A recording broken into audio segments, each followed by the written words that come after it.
Merci de nous rejoindre, mesdames, messieurs. Bonsoir et bienvenue à cette édition d'information. 48 heures après la prise du pouvoir par l'armée, la situation est en voie de normalisation. Ce matin, une équipe de l'ORTM a pu rencontrer pour la deuxième fois le président du Conseil national pour le redressement de la démocratie et la restauration de l'État, le capitaine Amadou Aya Sanogo, qui rassure les populations. Des mesures sont prises sur le terrain pour dissuader et réprimer tout acte de vandalisme. Nous l'écoutons. Ce qui fait votre succès, le premier c'est la maîtrise. Aujourd'hui, qu'est-ce que vous avez entrepris pour surtout amener les populations qui sont inquiètes, surtout par rapport au brigandage qui se passe de jour? Qu'est-ce que vous avez par rapport à tout rassurer? Je rassure d'abord le peuple malien que les actes de vandalisme et de brigandage ne sont pas de mes soldats. Ce n'est pas leur mission, ce n'est pas leur combat, ce n'est pas leur lutte. Connaissant ce pays, je vous dis pourquoi on veut cette réforme. On pouvait avoir l'uniforme à deux pour quel marché? Qu'est-ce qui vous prouve que ce n'est pas des gens qui habillent d'autres personnes pour essayer de ternir l'image de notre cause? Mais néanmoins, je présente toutes mes excuses à tous ceux qui ont été vandalisés, violentés ou volés. Et je leur assure que tant que preuve serait faite de les réhabiliter au moment donné. Un. De deux, si c'était le cas, je demande encore une fois à tous les Maliens et à toutes les Maliennes, à n'importe quel niveau ils sont, de cesser tout acte de violence. Ce n'est pas notre cause. Le acte de vandalisme et de cesse et dans la cour de l'ORTM, il y a du matériel récupéré à l'instant T. Déposé là-bas, vous pouvez faire le témoignage pour que le peuple malien sache que ce n'est pas notre conviction, ce n'est pas notre objectif, ce n'est pas notre idéal. La mission primaire demeure la défense de l'intégrité territoriale et la sécurité des personnes et de leurs biens. Je déplore des actes de vandalisme et de pièges qui sont passés. Hier, j'ai la preuve concrète que des individus mal intentionnés ont porté l'uniforme de la police, de l'armée, pour casser sur cette coupe, juste pour pouvoir pousser notre population à venir à notre rencontre. Je leur prie encore une fois de nous excuser pour tout désagrément causé et à un moment opportun, justice sera faite et réparation sera faite. Et d'ici là, encore une fois, j'exhorte tous les Maliens, toutes les Maliennes, à quelque niveau que ce soit, d'arrêter sans délai ces actes de vandalisme, de pillage, à mes camarades porteurs d'uniforme, à quelque niveau où ce soit, de cesser des vandalismes ou des pillages. Cela n'est pas notre mission, cela n'est pas notre cause, cela n'est pas notre objectif.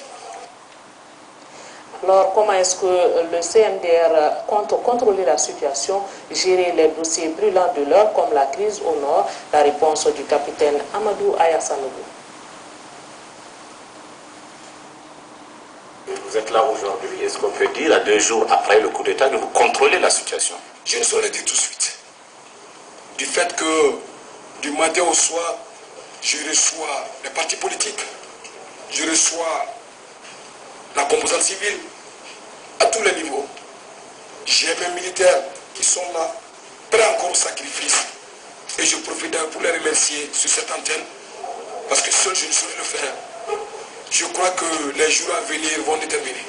Quand on dit c'est un coup d'État, rupture avec la grande hiérarchie, c'est-à-dire les officiers supérieurs, les officiers généraux, qu'est-ce que vous avez dit? Est-ce qu'absent eux, vous pouvez contrôler la situation et effectivement mettre en place l'État que vous voulez? Vous savez, je suis une personne, je ne néglige pas un apport. Je vous dis, j'ai besoin de la valeur. Avant que vous n'entrez dans ce bureau, j'ai un général de cette armée qui était arrêté hier. Je l'ai fait sortir en ces termes. On ne vous a pas arrêté parce qu'on voulait vous arrêter. Mais ma mission, c'est de sauver votre vie hier. Si je ne l'avais pas gardé, il ne serait pas vivant ce matin. Mais par contre, j'ai besoin de vous. Et à l'instant où je vous parle, ce général est en train de travailler pour moi tout de suite pour gérer les problèmes de la crise du Nord. Effectivement, pour changer les choses, améliorer les choses pour le Mali, pour les militaires, pour la société civile, pour tout le monde, c'est les hommes qui changent, c'est la méthode qui va changer. La méthode, le fond. Pourquoi je vous dis ça? Je ne serai pas seul. Ou ce n'est pas cette armée-là qui sera seule.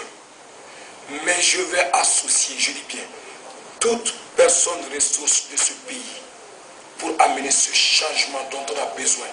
En un mot, une armée professionnelle, équipée, valable et digne de défendre l'intégrité territoriale du Mali d'abord et de contribuer aux besoins dans la sous-région ou sur le plan international.